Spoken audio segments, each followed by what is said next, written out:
everyone, and welcome to Dallas Hoops Fancast, a podcast for Mavs fans. I'm your host, Sydney, and I'm here with my co-host, Martin. Hey, guys. The Mavericks just had their very first regular season game. They beat the Wizards 108-100. The game was actually not that close.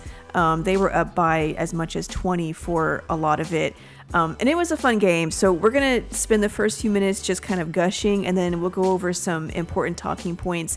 Like I said, it was just obviously amazing to see Porzingis and Luka. That goes without saying. It was a fun game. I'll say, aside from you suddenly rooting for the Wizards to make a comeback. Well, so I didn't want it to be a 30-point game because then we wouldn't see Luka and Porzingis in the fourth quarter.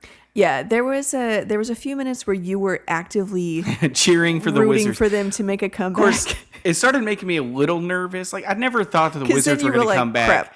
But yeah, like when it made it like an 8-point game or something, I was like, okay, all right, fun's over. Let's just end this game. Yeah. So Porzingis did come back in. Luka came back in. So you were happy with that. Oh, yeah. You got to see it.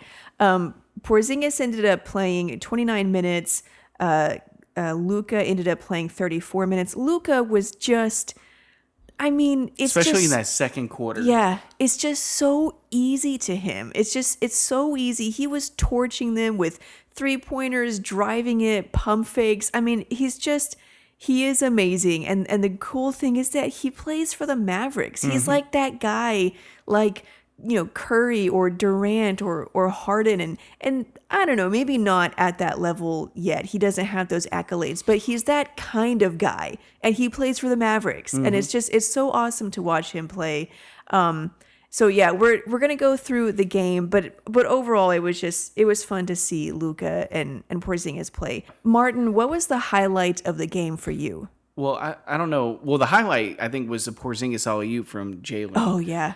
Finally, with 1 minute left in the game. And I thought Porzingis played okay. He didn't shoot too well, 7 for 16. But he was 3 for 7 on threes. Yeah, and that's close to 44%. So that's actually not that bad. So Porzingis played well. There was a couple of times throughout the game where I think he was lost a little bit, getting lost on offense. But then he would find his way back in. He's not like some players who once they're gone, they're gone. Yeah. You can't bring him back to reality. Yeah. I thought it was interesting that Jalen and Dorian closed the game. It wasn't DeLon. Well, and first of all, we're not even talking about the obvious talking point that Courtney Lee started. Yes. Which I think is just so bizarre that you heard almost, it here first. We did talk because Courtney Lee started in one of the preseason games, and you were talking about how you wouldn't mind if he started. And I internally was like, that's crazy talk, but, you know, I'll go along with it because moral support. But I was like, he's a solid veteran, but I don't know if that's going to happen again. But he got the start tonight. And, I mean, he wasn't bad. I think he played well, played good defense, made some shots.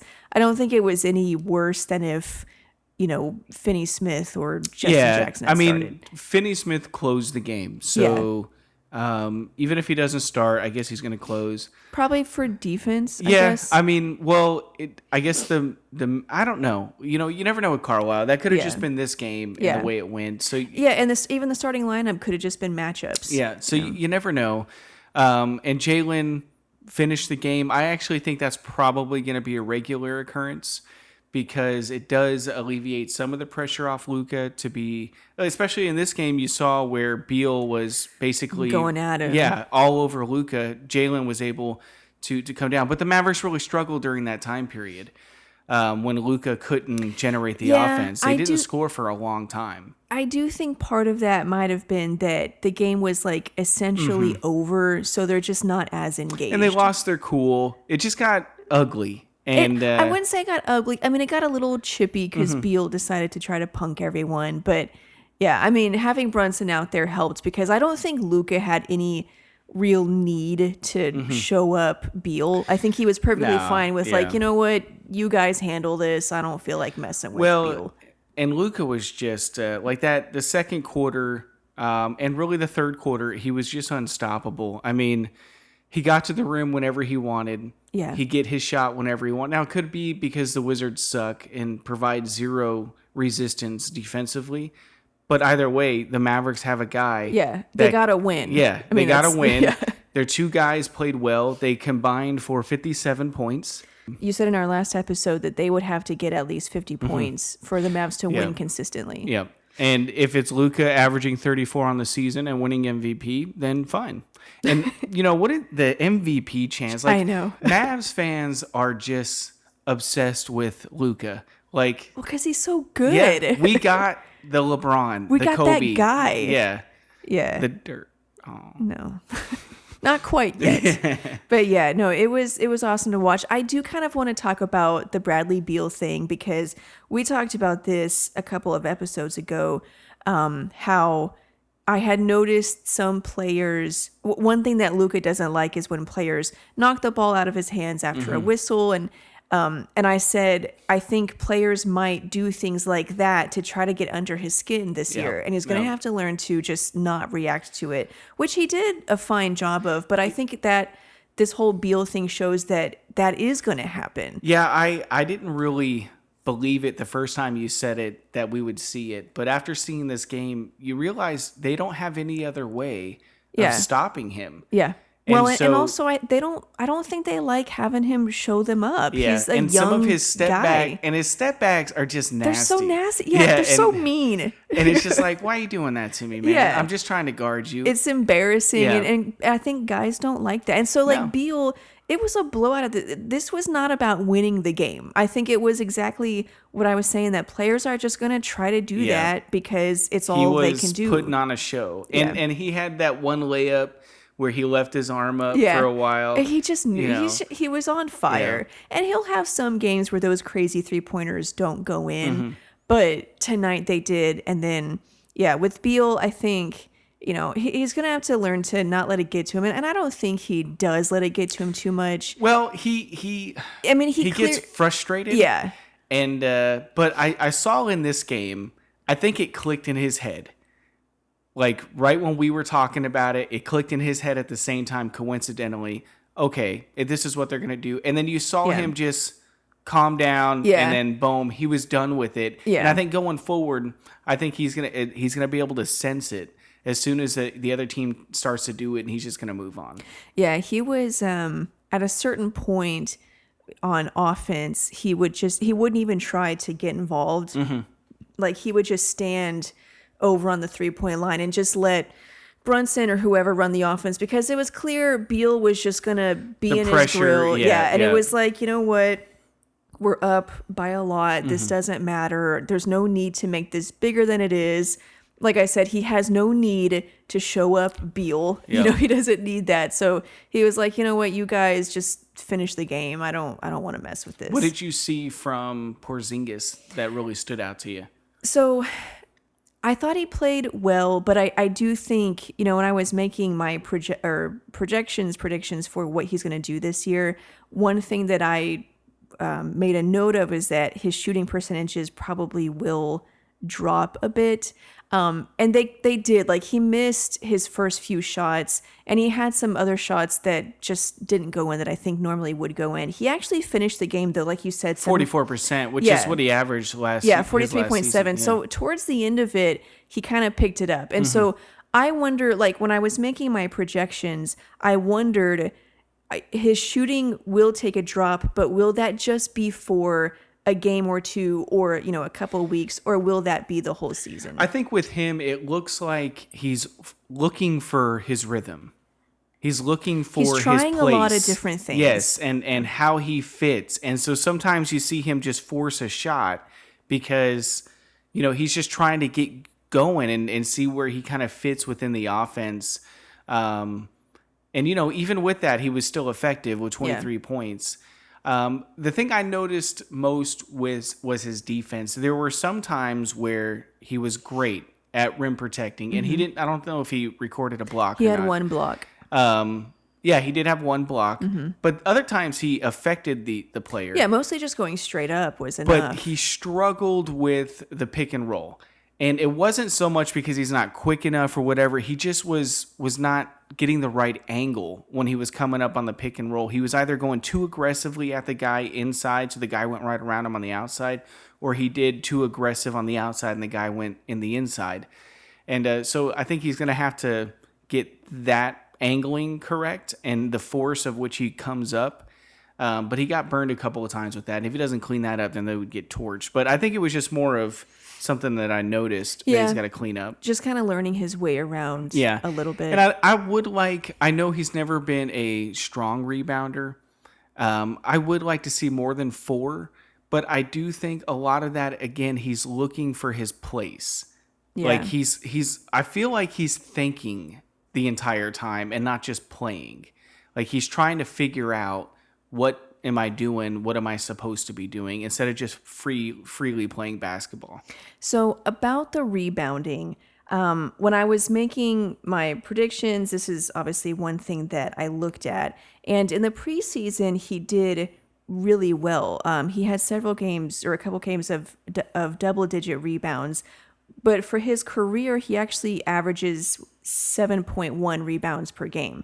So he's never been, for being a 7'3" guy, he's never been a high rebound guy. So when I did my projections, I was like, I don't think he's going to continue this trend of like high rebound games, but I'll give him the benefit of the doubt. So I projected 9 rebounds per game. Tonight he had 4, so I'm kind of thinking like maybe he will actually regress back to I don't know. Doing. I think for what I've seen, he just sometimes looks confused, both offensively and defensively. Interesting. I never really see that. When I see it, and then when he's confused, he's not in position for either guarding the pick and roll or protecting the paint or getting the rebound because he's trying to figure out. Yeah. And it may not be confusion. It may just be the game speed. He has to readjust to the speed of the game or and remember. Learning the system. Yeah. So that to me, I think his rebounding, he'll be up around 7, 8. His career average, probably. I don't think he's going to be as low as it was tonight. But, the Mavericks have, like, Luka's an excellent rebounder. Yeah. And he just goes after it, and he knows where the ball is going to go. Yeah. Dorian played pretty well tonight. He had that 1-3 where it's like, dude, you're not Steph or Seth. End, I don't know what that was, but he played well. And again, you saw Carlisle, he just loves Dorian. And Dorian got the close of the game. Yeah, so my projection for Porzingis, what I wrote in that article was 32 minutes a game, 19 points, 9 rebounds, a block and a half, 42% shooting, and 35% shooting from the three-point line. Tonight he played 29 minutes. Now, it was a blowout, so it's kind of hard to know if what he'll actually play. Mm-hmm. He scored 23 points. That's more than I projected.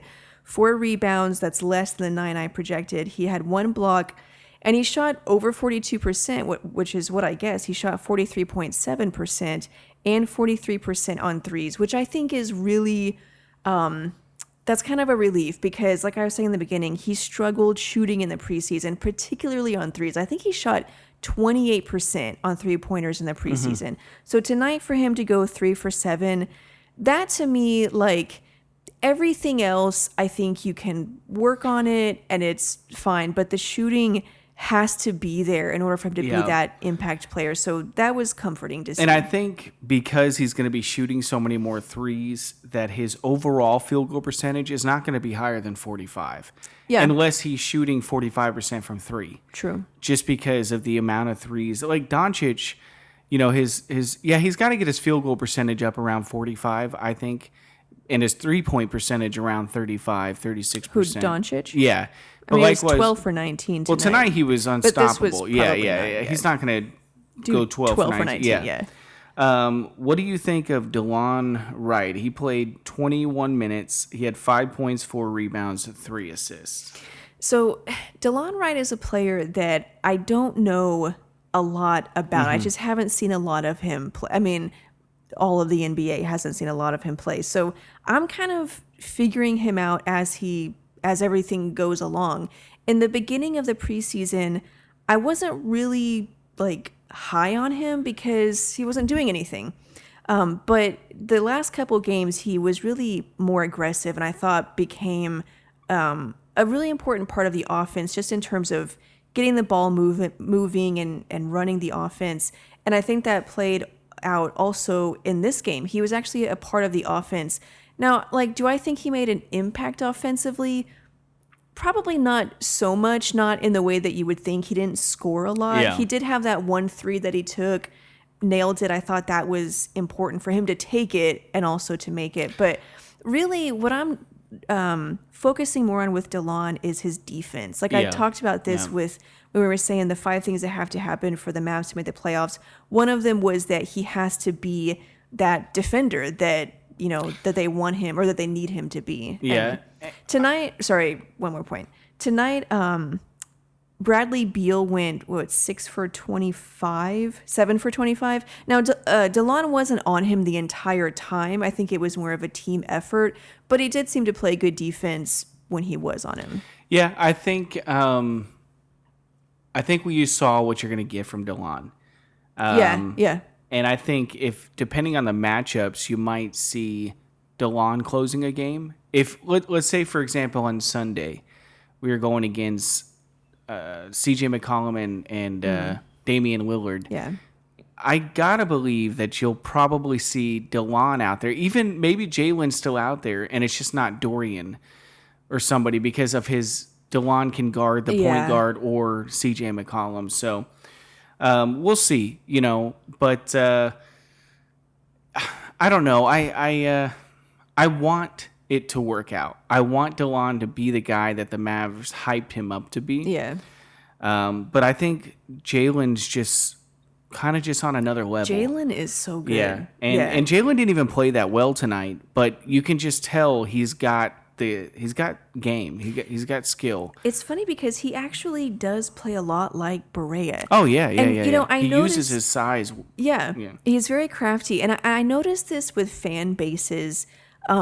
Anytime the team has like an all-time or a franchise all-time great team, or they have a team that wins a championship, from that point on, they always compare every player that the team gets to a player from that championship team. Every team does that. And so Mavs are no different. Like, we always compare different players to the championship team. It takes like 10 years for that to finally go away. even though like there's so many different versions of a championship team. But it's funny that the whole long part of that was that Brunson is actually a lot like Barea. And so with Barea getting older, he didn't play a single minute tonight. Yeah, that's another topic for discussion. Brunson kind of takes that. He kind of takes over that role. Yeah, so you were talking the other day about the depth that they have. Like, for all the depth that they lack, they have a lot of depth at guard. And you were like, who's going to be the odd man out? I was surprised it was JJ tonight. Were you sad? A little bit, yeah, you know, because I love JJ. Who doesn't? I mean, he's a fan favorite. But I understand because you do have Jalen, and Jalen is 23 years old. And you have Curry, who also played well tonight. Yeah, Curry had 9 points, and he was 1 for 2 for 3. So, but he came in and did exactly what you want him to do. Yeah, just make a 3, make the right passes. So yeah, their bench played really well. They outscored the Wizards' bench by a wide margin. They did have a lot of turnovers tonight at 19. But the travel calls, yes. How many of those were travels? Probably 6 or 7 of them. Yeah. So Luka had 6 turnovers, but he had one of those actually two travel calls that weren't travels. Maybe even more. I know he had at least 2. And then that offensive foul they called at the end of the game where he was dribbling and then Bradley Beal just crumbled. Oh, yeah. And it was like, really? I mean, so I don't know if I even care that much about Luka's turnovers because he handles the ball so much. He's so good. I mean, Steve Nash averaged like 4 turnovers a game. It's just when you're a player like him that has the ball so much, you're just going to have turnovers. Well, not to mention the traveling calls. I think everybody's turnovers are going to go up. Again. Another thing I was looking for tonight was a 3-point percentage as a team because they're going to be shooting so many threes. And, you know, Luka and Porzingis shot well, obviously, from 3-point land. Yeah. DeLon Wright made the only 3 he shot. But, and as a team, though, they only shot 30.6%. So Yeah, I'll say part of that is Hardaway went 0 for 5 on threes, and Courtney Lee went 0 for 3. Now, I'm not using that as an excuse, like this is never going to happen again, because I think it's likely that that does happen again. So it's just something to watch, like there's a reason why they wanted Danny Green. Yeah. Because of his... Because they want to shoot three. They wanted Danny Green and Seth Curry because of three-point shooting. So, well, and that was one thing I said in a few episodes ago was like they have this emphasis on shooting three-pointers, but I don't know if they have the personnel for it. So I'm concerned with like we're shooting a bunch of threes, but I don't know if they have the guys but where they're going to go in. Tim Hardaway could go 0 for 5 from mid-range. Yeah. Well, so and the next night, like you said, he could go off.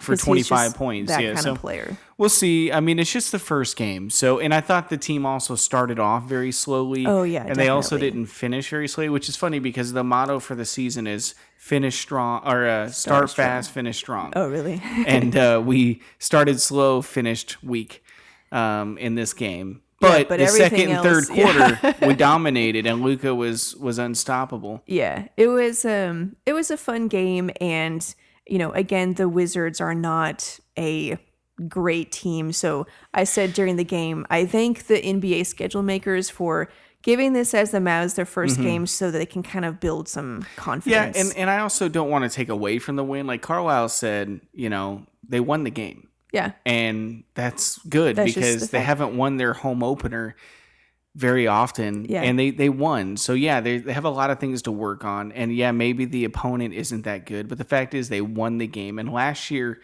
they could have easily lost this game. I mean, they did lose a lot of these games against really inferior opponents. Yeah. Well, and it reminds me of a quote from the Celtics game when we were listening to it. Brad Stevens said that the first few games are really just opportunities to gather data. Yeah. Or data, depending on how you say it. So it's games like these where, like, yeah, it's not a high-level opponent, and there's some things that didn't go well, and there's some things that went really well. I think the sample size is obviously too small to make any decisions. So for now, you're kind of just... you're doing things and you're noticing things, and after 10, 15 games, or maybe 5 games, depending on how, strong the trend is, then you can kind of see like, okay, we need to work on this. But for tonight, I mean, Luka played well. I think you can rely on that happening. Porzingis shot the ball pretty well. Hopefully that continues. I think it will. I think your concern about the field goal percentage is legit from guys that come back from a torn ACL. Yeah, I mean, it's just data. But the difference is this is technically like his second year after the ACL injury. And if you look at the data from the guys in their second year after the ACL, they were fine. They were back to their normal selves. The only thing I would say to that is first, what was I going to say to that? Okay, yeah. So were they... Good point. Yes. Were they better their second year because of the length of time that had passed since the injury, or were they better their second year because of the amount of time they had been playing basketball again? Yeah, I don't think the amount of time being away really has an impact on these players. Well, but to your point, you said that this is technically his second year back because he rehabbed for longer. Yes, and so my point is it's the confidence in the knee and the mindset with, knowing that you can move around, you can shoot. And I think when you come back from a torn ACL quickly, maybe they don't get re-injured, but, every time they jump, and like us, when we watch Porzingis, every time he falls to the ground, we're like, get up. So I think when you come back sooner than a 2-year span and you don't have that time frame in between, you're always worried. I think you're always thinking about it. And I think the proof is in the fact that everybody's numbers go down their first year back. So the second season, though, when they've ran on their knee for a while, they feel more confident. I think he's had enough time where he's played on his knee in pickup games or scrimmages or practice and preseason that I think he'll be fine. Yeah. So, well, I hope so. I mean, he shot it really well tonight despite really struggling in preseason. So I hope that this trend continues. One interesting thing, and I know I'm kind of jumping all over the place. That's all right. You just go, man. Okay, let's not make it weird.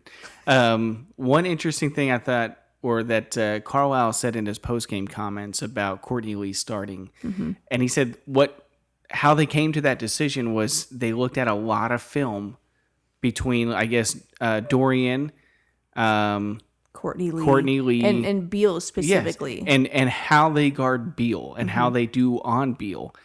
And because Courtney Lee was the better defender against Beal, he got the start. So I wonder if, like, the next game they look at the same film, and whoever's the better defender against that guy, that one dude, that guy's going to start that night. Yeah. So I wonder if that's an interesting thing that they're going to start doing, because they said that fifth starter is going to be a fluid position. Yeah, and I mean, that makes sense because we've all been talking about who is a fifth starter, and maybe it doesn't need to be a solid guy. They'll just pick whoever is best depending on the matchups. I think ideally it is a solid guy. Yeah. Like, I think if you don't have... If they were good enough, then you would know who your fifth starter is. But if they want to do it this way, just depending on the matchups, that's fine. The person that closes the game is really going to be the matchups of that game. You know, so Jalen finished the game tonight, but there's no guarantee he's going to finish the game every night. It just kind of depends how the team's playing, who's playing well, and the matchups. Yeah. But it was a fun game. Anything that really concerns you that you're like, oh my God, they need to fix that, or... They're shooting. Yeah. They're shooting outside of Luka, and I'm not worried about Curry. I'm not worried about Brunson. I mean, Brunson shot 40% from three as a rookie. Yeah. But I am concerned about Dorian and Tim Hardaway and DeLon. Even though DeLon hit his three tonight, and historically he's had seasons where he was in the high 30s, so maybe that's not a biggest concern. But if Dorian's going to be getting a lot of minutes and Tim Hardaway's going to be getting a lot of minutes, they got to make threes. They got to make their shots. Yeah. And that's my concern. Well, and I would take it even further and say they have to take the open threes they had some tonight that they left out there. Yeah, and I was saying this during the game, like, for a team that emphasizes the three so much, they sure do pass up a lot of threes, or they hesitate on them, and then when they hesitate and then take it, it doesn't go in because you got to shoot the first one. They did what they were doing early on in preseason. Yeah, and then you saw against the Clippers, they stopped doing that. Yeah. They were more decisive with their movements. So. Yeah, like Luka finished the game with 3 assists. And I think if these guys had shot these wide open threes they had, or didn't hesitate before shooting, he could have had 5, 6, 7 assists. But they would get wide open threes and they would just not shoot it, or they would hesitate and then shoot it and it would miss.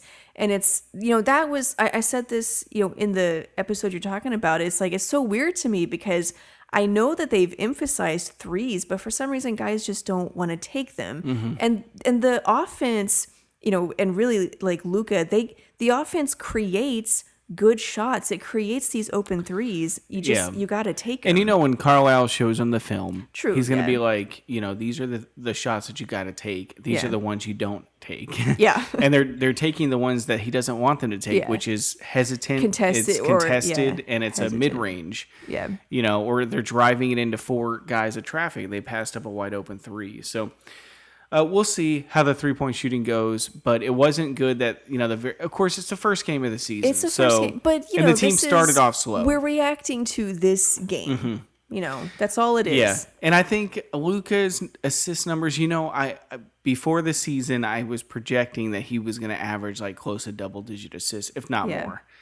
But he scores the ball so well that I just don't know if he'll be that high on assists. Because he can get his shot. Yeah. He it's not like LeBron, and that's the comparison that he gets the most because he's 6'7", however much he weighs. But the difference between him and LeBron is that Luka's got the jumper. He can shoot. Oh yeah. He's better at scoring. And I know people are gonna flip out about it. I'm not saying LeBron's an all-time great, don't get me wrong. But how many all-time highlights do you see? Like with Michael Jordan, all the commercials you see of his all-time great shots, and he's got 10 of them that you can count off right off the top of your head. How many did LeBron have? None. Because shots, he's not a pure shooter. Right. He's got that block. Yeah. Well, the chase down block is like his thing. But that shot, the shot was made by Kyrie, or Dwayne Wade, or Ray Allen, or Chris Bosh, in Game 3 against the Mavs. So he doesn't have very many of those. And Luka, the difference between them two is that Luka's going to have those shots. Yeah. So long story short, his assists won't be as high as you maybe thought they would. Oh, he's averaging a triple-double. Oh, okay. Yeah. Well, he did score 34 tonight, and you said I wanted him to get 40. Well, yeah. You did say that he was going to average, 27 points a game. And I thought that was completely outrageous. I don't think he's going to do 34, obviously, but I don't know. I mean, he had 20 points at halftime. Mm-hmm. So it's like, well, maybe it's not. Crazy. I mean, he was feeling it in that second quarter. And he made a lot of his threes that he sometimes doesn't make. Yeah, he was feeling it. So he's not going to shoot 50% from 3 on the season. Or 65% from the field. So, he's not going to have every night like that. But I do think, he didn't get to the free throw line much tonight. And that's a lot of it because... He was 6 for 8. Oh, well, I guess he still got there. He's so good. I mean, it's ridiculous how good the guy is. It just looks so easy. Yeah. So, I think 27, 28 points a game is where he's going to be at. Yeah. Okay, next game is Friday night against the Pelicans. Pelicans. Pelicans. No Zion Williamson. I feel bad for ESPN because they... Well, that's their own stupid fault. They put Zion in all 82 games of the season are freaking... Yeah. No Zion, but they played well in their first game. I don't remember, who did they play? Toronto. Yeah, that's right. They played well. That game went into overtime, and they had it, right till the last couple of minutes. And so they played tough, and I don't think that it'll be like they'll be a pushover team, but I do. I think they're going to play tough, but I think they're going to lose a lot because they don't really have a go-to guy. Drew Holiday is their go-to. Yeah, well, that's my point. With all due respect to Drew Holiday, whenever he was the number one guy on his team, the team wasn't very good. Yeah, exactly. So I'm predicting a win in that game. Yeah, it would be nice to go into New Orleans, get a win, get a winning record on the road for once. We haven't had that in 20 years. It's the Pelicans home opener. So you were talking about how that's going to be tough. It's tough, but at the same time, it's it juices up the opponent a little bit because they want to ruin their home opener. Well, and the team is only so good. Like all of that adrenaline and stuff, that usually only carries you for like the first quarter, maybe. So at some point, the Mavs, they're either going to be better than the Pelicans or not. Yeah. At least at this point in the season. So, I'm predicting a win, but we'll be watching that, and then we'll have an episode afterwards to do a recap and share our thoughts. But that's pretty much it. Send us a message on Twitter at Dallas Hoops Cast or me on Twitter at _Sydney Myers. Let us know your favorite moments of the game. What do you think about the shooting or about Luka? I mean, him getting MVP chance, that's was pretty freaking awesome. Yeah. And then the starting lineup, how do you think that's going to change from game to game? Who do you predict starting against the Pelicans? Let us know about that. Remember, you can listen to new episodes on DallasHoopsCast.com. I think that's it. It was a fun game. It was really fun. I liked it. I'm so sleepy. Well, okay. All right. That's all for this episode. We'll see you guys in the next episode. Bye. You're